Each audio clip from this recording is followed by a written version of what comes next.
بسم اللہ الرحمن الرحیم۔ الصلاۃ والسلام علیک یا سیدی یا رسول اللہ وعلی آلک و اصحابک یا سیدی یا رحمت للعالمین۔ ایک محترمہ بہن سوالات پوچھتی ہیں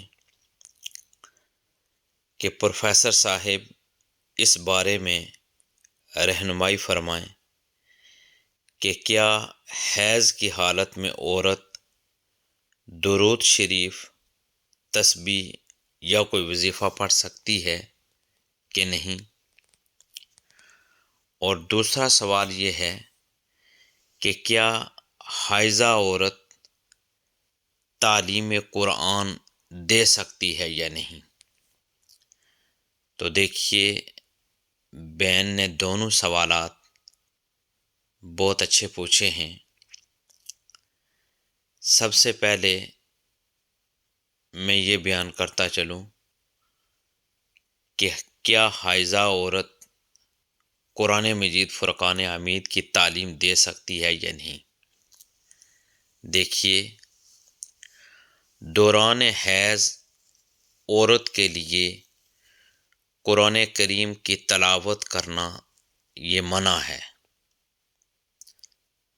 ہاں، البتہ تعلیمی ضرورت کی وجہ سے ایک آیت کی مقدار سے کم پڑھ کر سانس چھوڑ دینے کی حد تک فقہائے کرام نے جواز لکھا ہے۔ لہذا معلمہ طالبات کو پڑھائے یا خود طالبہ پڑھے، کلمہ کلمہ، لفظ لفظ الگ الگ کر کے پڑھے، یعنی ہجے کر کے پڑھیں۔ مثلا الحمدللہ رب العالمین کو اس انداز سے پڑھنا ہوگا، یعنی الگ الگ لفظوں کو پڑھنا ہے۔ الحمد للہ رب العالمین۔ مخصوص ایام میں خواتین کے لیے ہجے کر کے پڑھنا جائز ہے، البتہ مکمل آیت کا پڑھنا جائز نہیں۔ نیز یہ حکم میں پڑھانے والی اور پڑھنے والی دونوں کے لیے ہے۔ یہ یاد رہے کہ قرآن مجید فرقان حمید کو براہ راست بغیر غلاف کے ہاتھ لگانا اس حالت میں، یعنی حیض کی حالت میں جائز نہیں۔ ہاں، قاعدہ اور نماز کی کتاب وغیرہ کو ہاتھ لگایا جا سکتا ہے، اور اگر معلمہ ایام سے ہو تو وہ بچیوں سے سبق اور منزل وغیرہ زبانی سن سکتی ہے۔ اسی طرح مصحف بچی پکڑے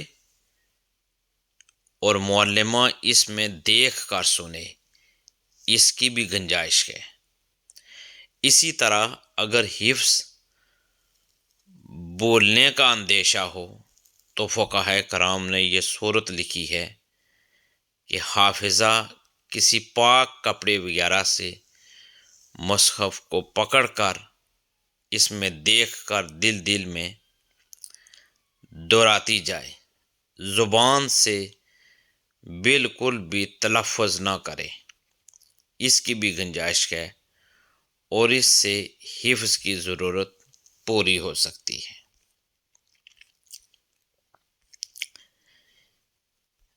دوسرا سوال جو محترمہ بہن نے پوچھا ہے کہ کیا حیض کی حالت میں عورت درود شریف، تسبیح یا کوئی وظیفہ پڑھ سکتی ہے یا نہیں؟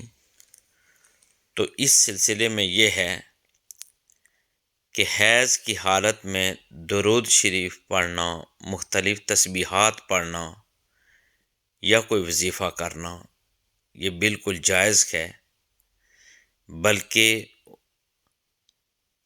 وہ دعائیں بھی وہ کر سکتی ہے جس میں کوئی پوری آیت تو نہ ہو لیکن اگر اس کا کچھ حصہ ہو تو وہ پڑھا جا سکتا ہے۔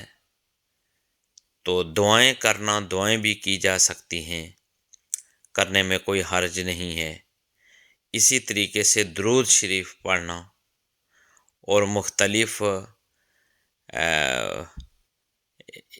ورد و وظائف کرنا، اس کی بھی گنجائش ہے۔ مثلا اگر وہ صرف مختلف ذکر و اذکار کرتی ہے تو یہ تو بہت اچھی بات ہے۔ مثال کے طور پر وہ اللہ اکبر یا الحمدللہ الحمدللہ، یا اسی طریقے سے سبحان اللہ سبحان اللہ سبحان اللہ، ان کلمات کو دہراتی ہے اور پڑھتی ہے تو ان کے پڑھنے میں کوئی حرج نہیں ہے، وہ پڑھ سکتی ہے۔